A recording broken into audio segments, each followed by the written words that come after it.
India की #1 choice Bharat matrimony. पूर्वोत्तर भारत में दशकों पुरानी एक बड़ी मांग और विवाद को सुलझाने की दिशा में मोदी सरकार ने एक ऐतिहासिक उपलब्धि हासिल की है। केंद्र सरकार, नागालैंड सरकार और ENPO के बीच समझौता हो गया है। केंद्र सरकार ने नॉर्थ ईस्ट में शांति की दिशा में एक बड़ी बाधा दूर कर ली है। गृह मंत्री अमित शाह ने नागालैंड के दशकों पुराने विवाद को सुलझा लिया है।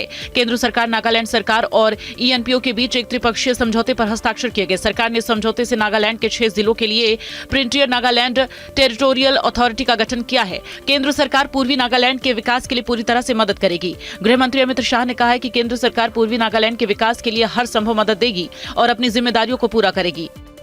मुझे आज बड़ा हर्ष हो रहा है कि गृह मंत्रालय के अधिकारियों ने एक लंबे समय तक ENPO और नागालैंड सरकार दोनों के बीच में ब्रिज का काम कर आज ये विवाद का समाधान की समाप्ति पर हम पहुंचे हैं। गृह मंत्री अमित शाह ने बताया 2019 से अब तक पूर्वोत्तर में 12 महत्वपूर्ण समझौते किए गए हैं, जो क्षेत्र में शांति और विकास की मोदी सरकार की प्रतिबद्धता को दर्शाते हैं। और मध्य प्रदेश के राजस्व मंत्री ने एक विवादित बयान दिया है। उन्होंने कहा है कि अगर सरकारी आयोजन में महिलाएं नहीं आई तो लाडली बहना योजना से उनका नाम काट दिया जाएगा। 894 बहनों को 1500 रुपए महीना दे रहे हैं। आई कितनी बहनें?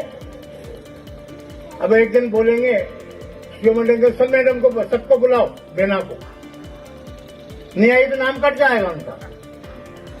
दे देंगे यहां से रिपोर्ट। अरे भाई, जो देता उसका बोलो।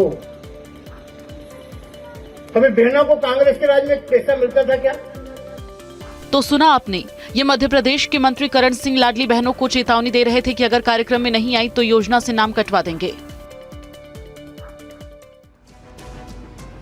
मध्य प्रदेश में इसी साल 9 बाघों की मौत को लेकर खबर आई। लगातार हो रही बाघों की मौत पर अब सवाल उठ रहे हैं। वन अधिकारी ने कहा कि कर्मचारियों की लापरवाही से ये सब हो रहा है। टाइगर स्टेट कहे जाने वाले मध्य प्रदेश में वन्य जीव सुरक्षा को लेकर बड़ा सवाल खड़ा हो गया है। इसी साल 9 बाघों की मौत हो गई है, जिनमें से 7 मौतें अकेले जनवरी महीने में हुई है। शहडोल जिले में खेतों में बिछाए गए करंट की चपेट में आकर 2 बाघों की मौत हो गई। ग्रामीण बाघों के शव को छिपाने की कोशिश कर रहे थे, लेकिन वन विभाग की टीम ने कार्रवाई करते हुए 7 लोगों को गिरफ्तार कर लिया है। कई बार मैं इस चीज़ को बड़ा ब्लंटली कहूँगा कि हम लोग की ही लापरवाही बोल सकते हैं, जिसके वजह से मतलब विद्युत करंट से हो जाए या तुम्हारा वो स्नेयर लगा के, फंदा लगा के, और ये हर साल का है। देश में सबसे ज़्यादा टाइगर्स अगर कहीं पर हैं तो वो मध्य प्रदेश में है, मगर देश में सबसे ज़्यादा टाइगर्स की मौत भी कहीं पर हो रही है तो वो मध्य प्रदेश में ही हो रही है। बात बीते 5 वर्षों की जाए तो अब तक 224 टाइगर्स की मौत हो चुकी है। बात सिर्फ और सिर्फ 2026 की ही करें तो अब तक 9 टाइगर्स की मौत हो चुकी है। और भारतीय सेना ने अंग्रेजों के जमाने में दिए 246 सड़कों और भवनों के नाम बदल दिए हैं। ये नए नाम भारत के वीर सैनिकों, युद्ध नायकों और वीरता पुरस्कार विजेताओं के नाम पर रखे गए।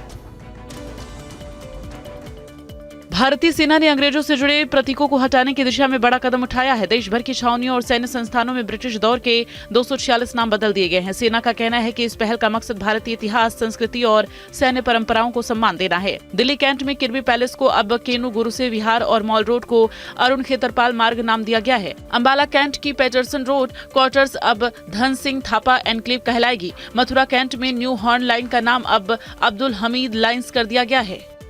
इंडिया की #1 चॉइस भारत मैट्रिमनी।